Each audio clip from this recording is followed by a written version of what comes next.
Friends, నేను movie రాజా. పోయిన గురువారం నాడు పెర్త్ విమానాశ్రయంలో ఒక బంగారపు ప్రైవేట్ విమానం వచ్చి ఆగింది. ఈ విమానం మలేషియాలోని జోహర్ సుల్తాన్ ఇబ్రహీం ఇస్మాయిల్ది.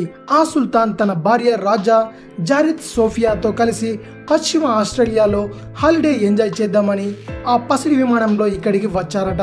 దీంతో ఆ విమానం చూసిన ఆస్ట్రేలియా వాసులు ఆ పసిడి విమానాన్ని అదే పనిగా చూస్తూ ఉండిపోయారట.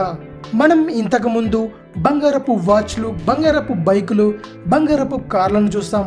ఈ సుల్తాన్ ఏకంగా బంగారపు విమానమే తయారు చేయించుకున్నాడు.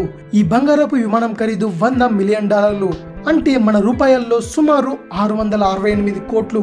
బోయింగ్ 737 సిరీస్ కి చెందిన ఈ విమానంలో ఎంతో విలాసవంతమైన సదుపాయాలున్నాయి. ఒక డైనింగ్ రూమ్, ఒక బెడ్రూమ్, 3 వంటగదులు, షవర్లు కూడా ఈ విమానంలో ఉన్నాయి. సుల్తాన్ తన అవసరాలకు అనుగుణంగా ఈ విమానాన్ని తయారు చేయించుకున్నాడట. ఈ విమానాన్ని సుల్తాన్ టేస్ట్కి తగినట్టు తయారు చేయడానికి సుమారు 2 ఏళ్లు పట్టిందట. బంగారు విమానాన్ని తయారు చేయించుకున్న ఈ సుల్తాన్ ఆస్తి మొత్తం ఎంత ఉంటుందో అనుకుంటున్నారా? ఆయన ఆస్తి మొత్తం కలిపితే దాదాపు 6,680 కోట్లు. ఇది విషయం.